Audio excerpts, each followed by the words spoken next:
A hurricane rips through the Caribbean, causing devastation, but alarm too among climate scientists. It is the fiercest and earliest ever Atlantic storm, a direct result of global warming, experts say. Why is this storm causing so much concern globally? This is Inside Story.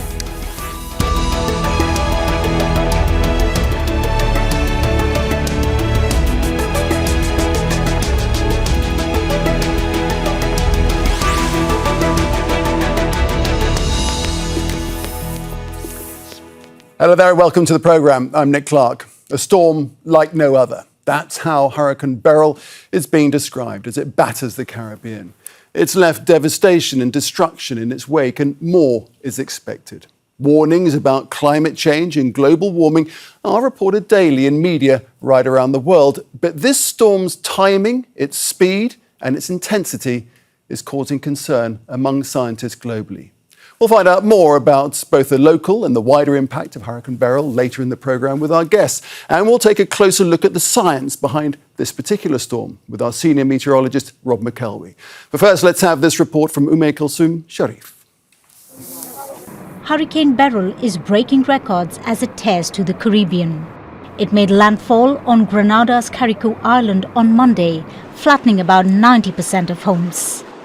It's the strongest storm to hit the southeastern Caribbean in 2 decades. To see this level of destruction, it is almost Armageddon-like, almost total damage or destruction of all buildings, whether they be public buildings, homes, or other private facilities.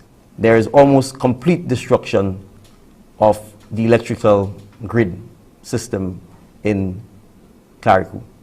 The entire communication system is completely destroyed. Some people who lost their homes on Union Island, a tiny crop in the St. Vincent and the Grenadines archipelago, arrived in the Jamaican capital with tales of what it was like in the middle of the storm. I survived in my tiled area because the top cast. It was a hard 4 hours battling. You know like a movie where you just have a lot of devastation. That is how you don't like.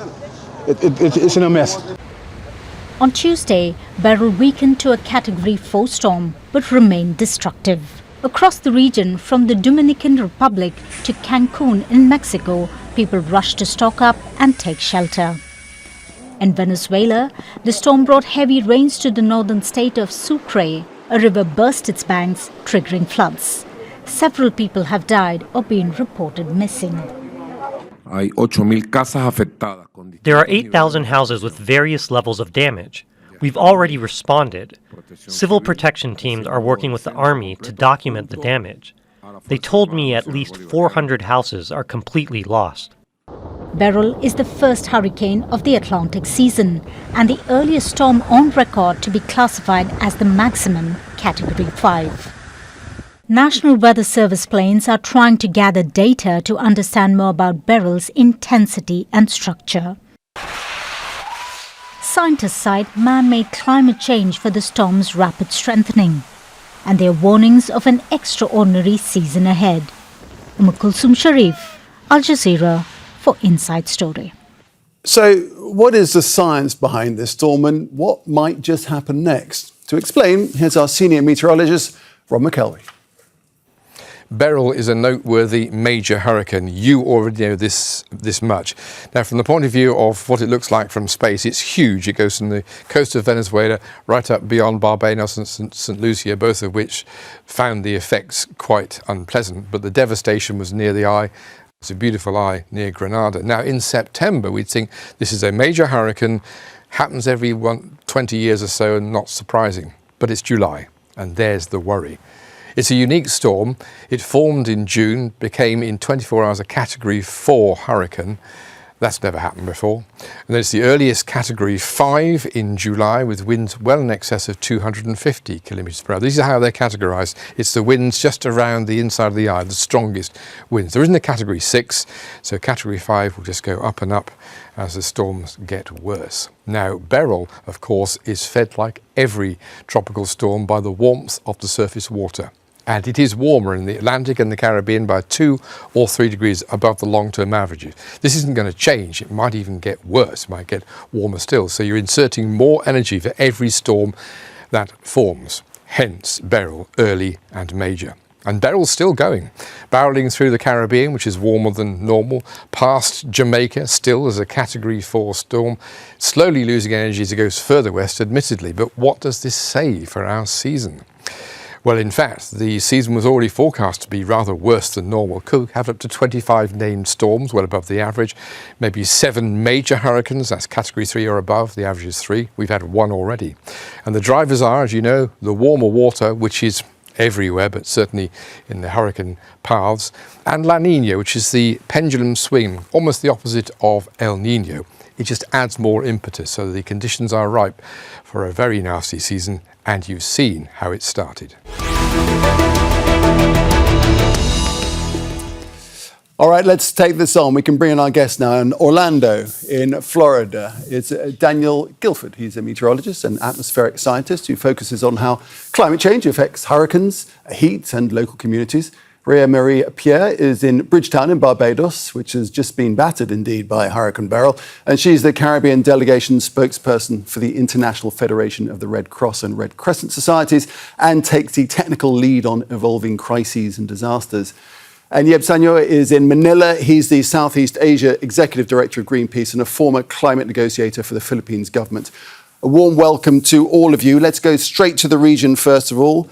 Rhea Pierre, you are deploying Red Cross personnel to get in and try and help with this catastrophic situation. What are your eyewitnesses saying about the severity of this hurricane? So good morning, good afternoon, and good evening to all your viewers. I am based here in Barbados, in Bridgetown, and I weathered the storm with the Barbadian population on Sunday into Monday morning. Here in Bridgetown, in Barbados, the devastation on the south coast, in particular, was immense. I mean, over 200 fishing vessels have been destroyed, over 20 boats sank. There was major damage to the port of Bridgetown. And then we also had damage to the fisheries industry. But even that synopsis pales in comparison to what we're seeing in Grenada. We have Red Cross staff and volunteers stationed in Grenada. And I mean, to live through that, the devastation is immense. As you saw earlier on in the program, Carriacou has been completely demaciated. 98% of an island is gone. The communications on Carriacou are still down. People are still trying to make contact with their friends and their families. Every building has not gone untouched. I mean, that's just 2. We have 8 countries that are in the path of Beryl. I mean, it's amazing to think about the destruction and the devastation in Union Island and St. Vincent and the Grenadines. The communications are still down. The airport has been lost. Schools, churches, the main hospital, all destroyed. And it's keeping going. As we speak, Hurricane Beryl will be impacting Jamaica. And the point is, Rhea, what we must absolutely emphasise here is that just how early this has come in the season, in what is predicted to be a very severe hurricane season. I mean, it's July. The main part of the hurricane season, typically in the Caribbean, is around September into November and maybe the beginning of October. That's quite a ways away. We have more barrels to look forward to if we really take a look at the forecast. And we have to think about what these constant impacts on the region are having.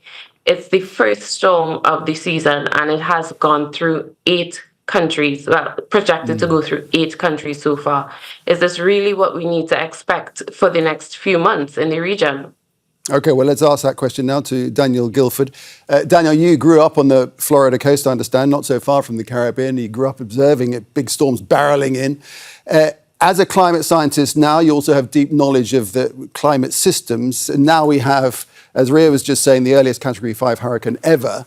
How surprised are you at this, and how concerned are you for the season ahead? Yeah, well, hurricanes are kind of like giant heat engines. They take energy from the ocean's surface, kind of like what Rob mentioned earlier, and they take it as fuel, convert it into wind speed. And so what we're seeing out there in the Atlantic right now are very warm sea surface temperatures, unseasonably warm. As you mentioned earlier, these conditions are kind of like what you would expect in September. And so this Hurricane Beryl that is moving through is really seeing conditions that are unlike anything we've ever seen before. This unprecedented toll on the storm is having unprecedented impacts. And we are quite concerned. You know, it is only just July and we're seeing September-like impacts. So what does this mean for the rest of the season? Certainly the sea surface temperatures out there are remaining warm as long as African waves, these sort of disturbances in the atmosphere keep rolling off the African coast. We're going to have those warm waters, and there's plenty of fuel available for these storms to sort of develop and then begin to grow. So we are certainly concerned that, in line with many of the predictions out of the National Oceanic and Atmospheric Administration and other groups that have made predictions about the season, that it will be an extremely active one, and that this is probably not the end of the 2024 hurricane season. It's actually just the beginning.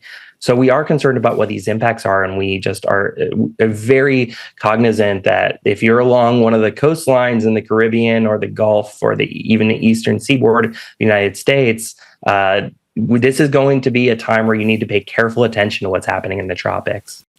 Daniel, just take this on a little bit further. You say that the warming ocean is a driver of these hurricanes. Why is it that warmer ocean temperatures fuel hurricanes and big storms and cyclones? Yeah, that's a wonderful question. So a hurricane is almost like the engine in your car. As you push down the accelerator, fuel comes into your engine and starts to make it turn and speed up. And a hurricane is very similar. It needs some sort of fuel source. And on our planet, that fuel source is the warm ocean temperatures. We're seeing warm ocean temperatures that are quite a bit warmer than we would have seen this time of year in past years, something like 2 degrees Celsius warmer. And this can have big impacts on these hurricanes, because you add more fuel to them, they can spin faster and faster. They have that opportunity to grow into the real monsters like the Hurricane Beryl that we're seeing right now. And so that fuel source is sticking around. Those warm ocean temperatures aren't going anywhere this season. And so we expect these hurricanes, as they begin to develop in this area, they can see that fuel source, they can take advantage of it, take that potential energy that is stored in the ocean and convert it into kinetic energy in the form of winds that can really provide a lot of the damages that we're seeing right now in the region. And so as we think about what's going to be happening going forward, a lot of this heat, as Rob mentioned, is here to stay. Climate change has sort of trapped more energy in the Earth's atmosphere. That energy eventually gets down into the ocean surface, which then provides a lot of warmth for these storms to be able to fuel up with. So this is something that is a major concern for us. And it is climate change. With human Sorry to jump in there, Daniel. It's climate change is being fueled by fossil fuel emissions, creating a kind of blanket around the Earth. Yeb Sanyo, so what's being experienced in the Caribbean now is being experienced right around the world. Very familiar scene, of course, in the Philippines where you are. What are your thoughts about what we're seeing in the Caribbean in the context of the worsening effects of climate change, especially in the Philippines? Yes, just watching the news coverage and listening to Rhea right now is certainly reminiscent of the series of devastating storms that we've seen for the past many years. And certainly the one that hit my hometown in Tacloban City, Super Typhoon Haiyan in 2013, and Super Typhoon Rai just 3 years ago, which indicates for us, most of these typhoons have become more destructive and carrying so much intensity.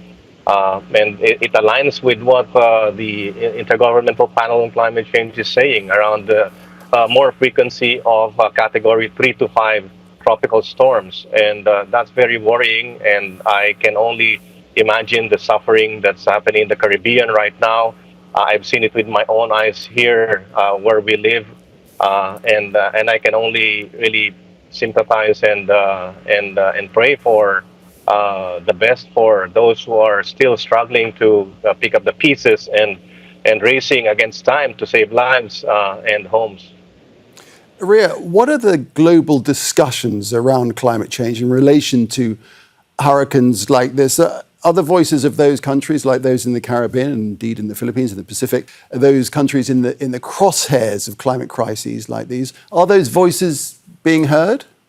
I think situations like this force Caribbean voices to be heard. How many more barrels are we going to have to live through? We have gone through Hurricane Maria and Irma in 2017. We had Hurricane Dorian in 2019. And now we're here again with Hurricane Beryl as the strongest hurricane to hit the region in 20 years, this early on. It forces the conversation. We are at the forefront of the climate crisis. We're no longer at the cusp of the climate crisis. We are living it, breathing it, experiencing it every single day. Our lives, our livelihoods are being impacted. I mean, how do we quantify some of the damage that we've seen? How do we quantify 98% of an island being destroyed? And it's not only one, it's more than one. We've seen it in Carriacou, we're seeing it in St. Vincent, the impacts in Barbados, in St. Lucia, in Jamaica, in Dominica, in Trinidad and Tobago. The list goes on. How long does the list have to grow before we take action and before we really start to listen to the voices of people who are at the forefront of this climate crisis? We need to have more spaces for our voices to be amplified and our voices to be heard, because how long are we expected to suffer the consequences of the climate crisis when we only contribute less than 10% to global carbon emissions? Yeah, over to you. What are your thoughts? Well, one of the biggest challenges we've faced in terms of finding lasting solutions to the climate crisis is obviously the fossil fuel industry that's at the core of this crisis. And the slowness by which the international community and nations take serious, ambitious action to avert this crisis. What we're seeing right now are examples of what will continue to happen in the future if we do not act urgently on this crisis. And what we have seen as a very difficult in these international negotiations is of course the vested interest that lie behind this big issue. I would also want to mention that the tricky part about storms when we talk about the climate crisis, it's only been more recent that the scientific community has made it very categorical that climate change is driving more intense storms, and this is pretty recent. So that's why the science of attribution, being able to push the political boundaries around climate action, has not been seen in recent times. And I think all of these climate extremes that are happening all over the world right now, not just storms but also heat waves, should compel leaders to take action. Daniel, the thing is, so you have all these climate extremes going on, like Hurricane Beryl, but meanwhile, developed nations continue to subsidize fossil fuels to the tune of trillions of dollars a year. There's no real incentive for big oil and big gas to ease production. But if we continue to warm our planet in the way that we are doing, what does it mean for these weather events that are already reaching extremes? Yeah, the climate system is going to respond in turn, right? More fossil fuels will mean that the temperature of the planet will continue to rise. And as the temperature of the planet rises, these impacts, like we're seeing extreme heat, hurricanes like Hurricane Beryl, which is being impacted already right now by climate change, will continue to be impacted. Climate change is here right now. It is impacting us in real ways. Real lives are being affected by these storms. So it is critical that we come together and work towards solutions to sort of solve the climate change problem that we are all collectively, the world, dealing with.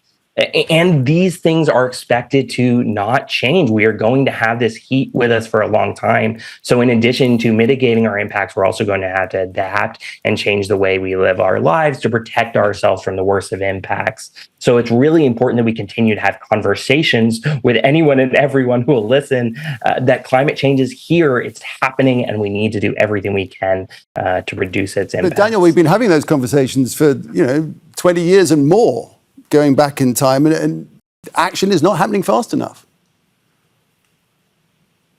That's right. We need to make immediate changes right now. And one of the challenges, I think, is sometimes climate change can be a little abstract. It's far away. Maybe it's in somewhere else. But climate change we can see through Hurricane Beryl, the extreme heat waves, the extreme flooding we've been seeing around the world. It is happening right now. It's no longer an abstract thing. As was just mentioned, we now have the science to point to particular events and say, this was made worse by climate change, or this intense event was made more likely because of climate change. The science supports that. And so what we need to really be doing is having our policy support solutions towards reducing our climate emissions and the climate impacts, hopefully going forward. We're looking at pictures just a second ago of the Paris Agreement crossing the line back in 2015, which is almost 10 years ago. Rhea, there's been a raft of elections across the world this year, yet the climate crisis has hardly been on the agenda, not in the UK, not in the United States. Governments clearly believe it's not a vote winner. At the end of the day, it is a hot topic issue. I think people necessarily don't want to, as we say, put their head on a block for what is being described, as Daniel just said, as abstract thoughts. But it's not abstract thoughts. We are living it every day. It's a reality, and we need to focus on the reality. We need to focus on accountability, because the climate crisis was not started by small island developing states, but we need to ensure that we protect the most vulnerable in our communities who are at the forefront of this climate crisis. We need to maybe stop being a little so politically correct about it. And we actually need, as we said, the conversation has been going on for 20 years. The time to take action was not now, it was then. What do you mean by not be so politically correct? From the standpoint of, we need to tackle the issues at hand, and we need to tackle the issues that are in front of us. We need to take the wool over our eyes off. We need to bring, like spaces like this do, bring a lot more awareness and clarity and vision to what is happening in the countries that are being affected by climate change, and put a human element to it, because it's the human element that suffers the most. And it's the human element that needs the support, as our colleague said, in terms of the policies and making the policies a reality. Because if we continue to sit on our hands, we're going to continue to have more Beryls, we're going to continue to have more Dorians, we're going to continue to have more supercells. Okay. And we really need to start putting the human agenda at the forefront and the humanitarian agenda at the forefront, and to protect the lives and livelihoods of people who are routinely impacted every single season by these supercells. Rhea, I'm going to move on because we've only got 3 or 4 minutes left, and I want to come to both of our other guests. First of all, you mentioned the process. How do we make that more meaningful? And the question is, isn't the mechanism itself broken? The UN framework itself is just not working.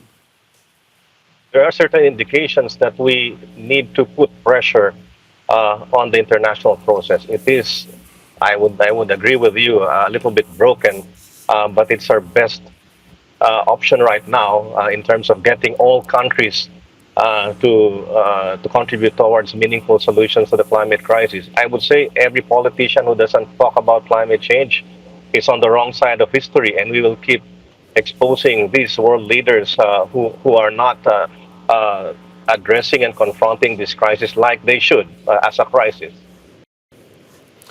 Daniel, despite it all, renewable energy is gaining ground. There is a growing demand, especially from youth movements around the world, for change. It's not too late, is it? It's not too late. You know, that the fact that we're dealing with Beryl says that some impacts are already with us, but there's sort of a range of what impacts we could be seeing in the future. And if we reduce our fossil fuel emissions, our greenhouse gas emissions right now, we can sort of mitigate and reduce those impacts that we're going to be seeing going forward. And this is really good evidence. What's happening with Beryl right now is really good evidence that the climate system is already responding to the decisions we make. So that's actually kind of an interesting story because it says that the decisions we make right now will affect going forward. And so it is critical that this moment we have these conversations, we continue to connect what we see happening in the real world to the decisions we are making about how we emit things, how we produce our energy. And it's critical that we think about that in this moment and make the decision going forward that will protect both ourselves and future generations. Yeah, but you have worked on both sides of the fence, from negotiating to activism. At this point in time, where do you find hope? Do you truly believe that we will get out of this? Well, there are days when we confront hurricanes like Hurricane Beryl, and it leaves you just really totally flustered and cynical. But we have to wake up each morning with hope, and hope is stronger than fear. And therefore, we should just keep believing that another world is possible, that we can make this happen. We can make the just energy transition possible in our generation, and create a world that is just, that is safe, and that is meaningfully equitable for everybody. This is about justice. This is about fairness. Those who are suffering from the most adverse impacts of the climate crisis are those who contributed the least to this problem. And therefore, if we have any faith in humanity, it's the faith in humanity that we will be able to find justice and resolve this crisis once and for all. Let's finish in the region. Rhea, at this difficult point in time for the Caribbean, it must be hard to find any optimism at all, isn't it? What are you thinking about the years ahead and how we tackle this crisis?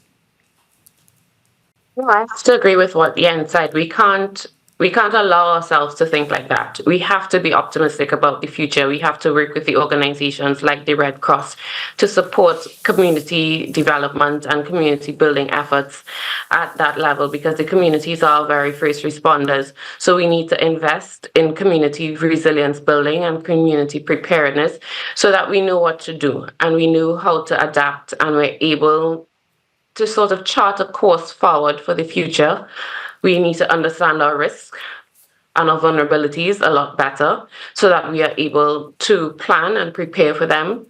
And we have to do that with an open mind and with an open spirit to be able to accept the hope that's going forward.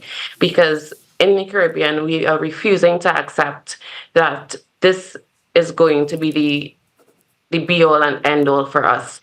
We need to be able to be more resilient, and in order to do that, we have to have a positive outlook on the future.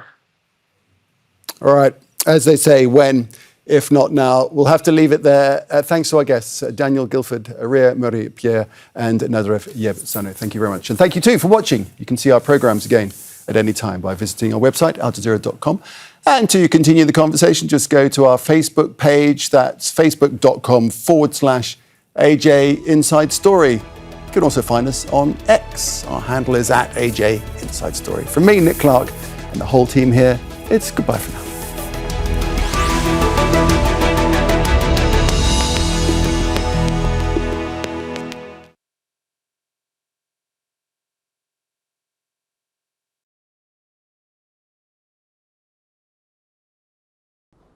Make sure to subscribe to our channel to get the latest news from Al Jazeera.